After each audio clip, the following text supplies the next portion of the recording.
Thank you for joining TreeLab for a walk in Powhite Park in Richmond, Virginia. We'll be following TreeLab Manager Aaron McFarland as he identifies some common woodland trees and plants that are native to this area. Here we have Juncus effusus, which is common soft brush, and you find it usually in swampy locations like this. And this time of year, early May, is when these bloom. And you can see they're starting to flower out a little bit along the stems. And an easy way to tell rush is it's very circular and round blades or leaves.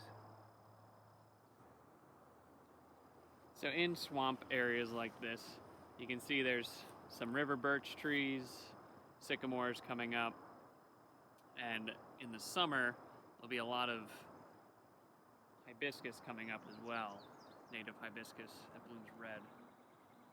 And these areas are what those types of plants prefer to have. There's even some elderberry way out there, as elderberry also prefers wetter soils.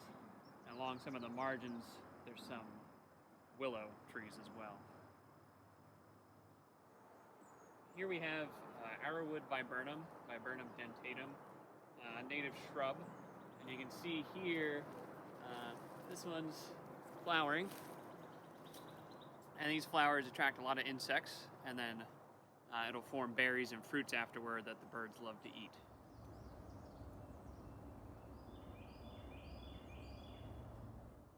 Here we have Sassafras.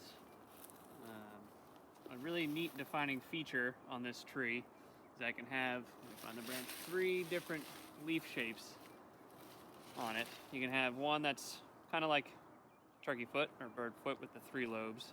You have one that's like a glove or a mitten, and one that is just round and plain. And if you ever pick a leaf and smell it and crush it up, it's very fragrant. Here we have a leaf of tulip poplar, Liriodendron tulipifera. And here I'll show you a large specimen just off the trail. Right here. And you'll usually find them growing in a lot of locations, but they'll often tend to grow very large by sources of water. The swamp is right nearby. Grow straight and fast. Not as hard-wooded as oak trees, but still a tough tree. Beautiful flowers that you rarely ever get to see because they're so high in the canopy. Also in the magnolia family, which makes the flowers very interesting to look at, similar to most other magnolia flowers that you'll see. So here we found on the ground underneath the large tulip poplar a couple of flowers that have fallen off. And they're a little less bright. You can see the orange is still very bright, and usually the petals on these are much brighter green. So it's quite striking with the orange and the green together. But if you're familiar with what magnolia flowers look like, you can see how these look very similar to magnolias, and hence why they're in the magnolia family. So we wanted to show you an example of the differences between Virginia creeper, which I have in my hand here, and that was a pileated woodpecker, and also poison ivy, because oftentimes the two will get confused. So here we have Virginia creeper. You can see it has 5, and poison ivy has 3, and is usually more shiny, especially when young. But 3 leaves, you can see the leaf margin isn't as finely toothed as compared to the Virginia creeper. And what's generally a giveaway as the stems get older on poison ivy, you can see they start to kind of get hairy. And you can see this younger age are like that, and Virginia creeper, usually that doesn't happen. Here we have a really nice example of Carpinus caroliniana, or what is sometimes called ironwood or musclewood. Super strong wooded, hardwood tree, and one of the real good defining features, especially on younger specimens, you can see kind of this bumpy striation, much like the idea being like mussels. And you can see all the way up and down the trunk, just kind of that bumpy, ridged growth. Here we're going to look at our native holly, the American holly, Ilex aca cactus. Evergreen. Real easy way is to see them in the winter because they are evergreen. I have really nice kind of light gray, very smooth bark, and you can see they get quite large. They are really a tree more so than a shrub, as people usually think of hollies. They will get fruit and red berries, but the birds love to eat those as a food source in the winter.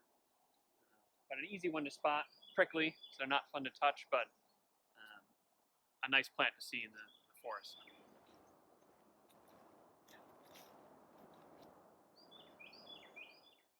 Here we have a really neat specimen of tulip poplar. You can see multiple trunks, still tall and growing, but if you look around the back, it really had some damage earlier on in life, but still surviving. So let's hope this tree stays for a while, but can't say it's going to be long for this world, but really neat specimen to see anyway. So just behind, if you're looking at the multi-trunked tulip poplar, just behind you is a neat shrub that disguises itself as a maple, or maple look-alike. But this is actually maple-leaved viburnum, Viburnum acerifolium. The species name meaning foliage like an acer, acer being maple. An easy way to tell them apart from maple trees is, especially this time of year, it's easy to see their flowering. And maples don't flower like these do. These also usually stay more shrubby, multi-stemmed than single-trunk trees, but really neat plant to see.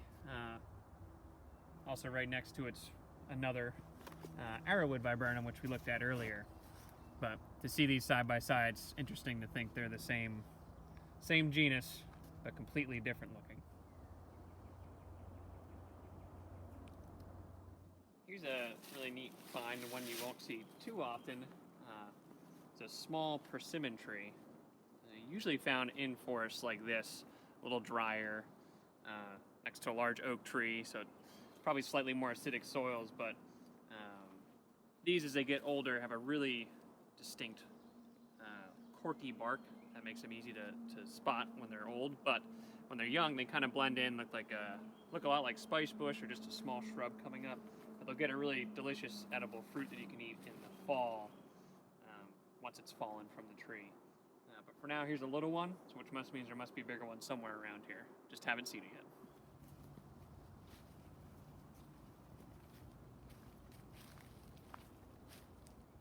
Here we have a nice sized specimen of a native dogwood, Cornus Florida, the flowering dogwood, white flowers in the spring.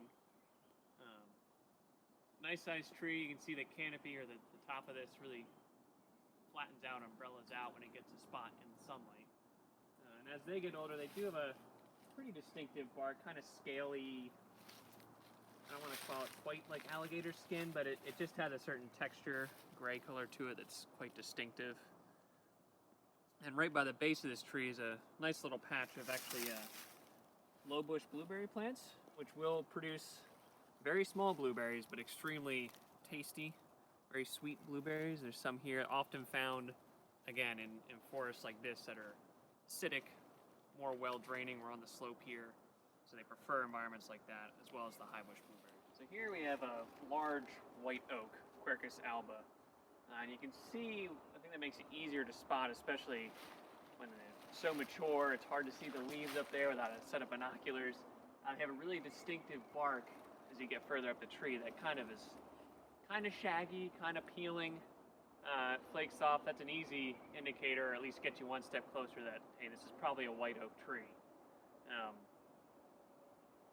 Wonderful. They're lobed leaves.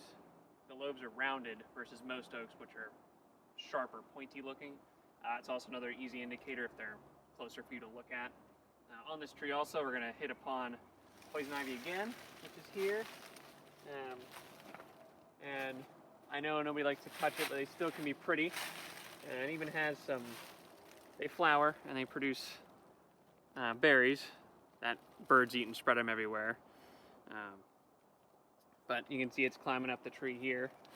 And then behind this large tree, there is a smaller specimen, white oak. You can see the bark is much different at a younger age compared to the mature one. But you can start to see a little bit of the peeling effect on the trunk of the tree the higher it gets. But you can see lower here, some leaves aren't too beat up. The lobes are rounded, smooth, versus some of the more pointed oak leaves you'll find on a lot of the other oak species.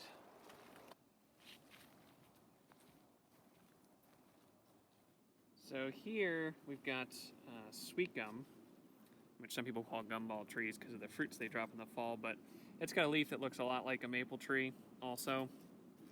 It's also actually kind of fragrant when you crush it up, but when they're younger trees, they have a really distinctive bark that hopefully you'll be able to get a look at, but it's quirky. You can hear it's kind of like hollow sounding, but you can see all these like layers to it. It's a really distinctive feature of the bark. Here we have a small red maple, which I haven't seen too many of in our little walk through here, but see, it's got kind of classic maple leaf when you think of maple leaf. Their petioles are red too, which is actually a pretty good indicator of it being a red maple, but they'll have a smooth gray bark, especially at a young age, get wonderful fall color. Just a nice forest tree to have.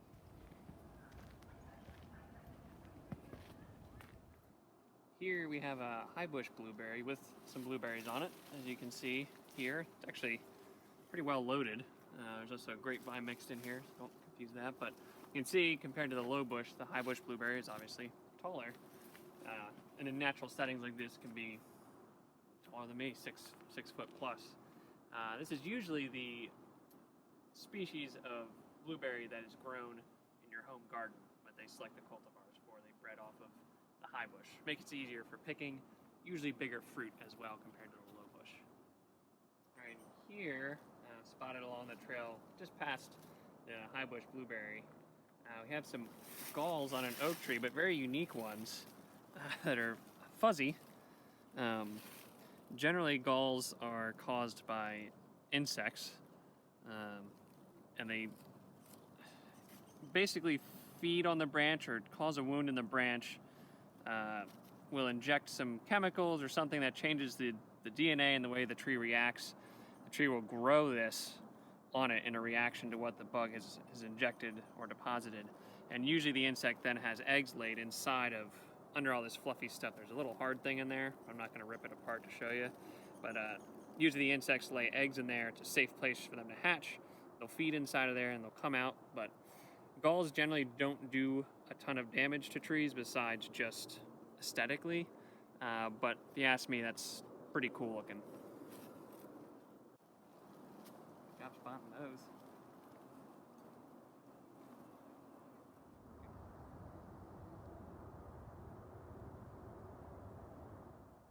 Here's something that you may notice earlier on in the year. It's not looking as vibrant as it usually does, but this little plant here, cranefly orchid, it's a native.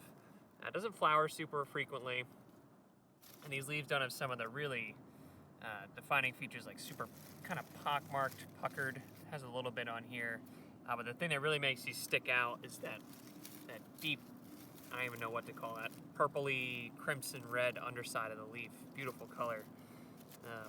But they'll bloom a tall, very slender stalk of orchid-like flowers, and they'll usually live again in environments like this where it's drier, more acidic, well-drained, but there can be large patches of them. Now here's another neat little plant. Is quite striking and sticks out. You can see with the dark green leaves, the stripe down the center.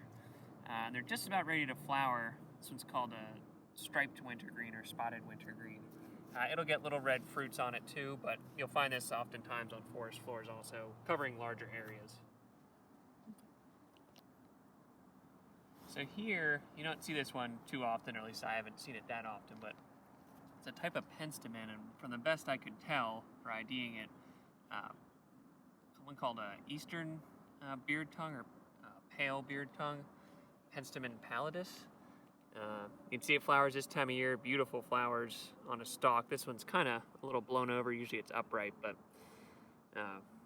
really pretty little plant. Wonderful to see along the trail side here. Another common forest floor plant that you usually see come up earlier in the spring is Mayapple. Very distinct leaves. The yellow speckling is not usually on them. But here, we're past the point of flowering, but here's the apple part of the Mayapple, this little fruit down here. It'll get bigger. I've seen them up to maybe the size of like a ping pong, but it's actually a really beautiful white flower that when you're walking through the woods in the early spring, if you take a look at these, it seems to be the ones at the single stem, the two leaf stalks versus just the single leaf and stalk, has the flowers and fruit. So if you check some of these out earlier in the season, you can find the white flowers hanging down there and flowering, quite beautiful.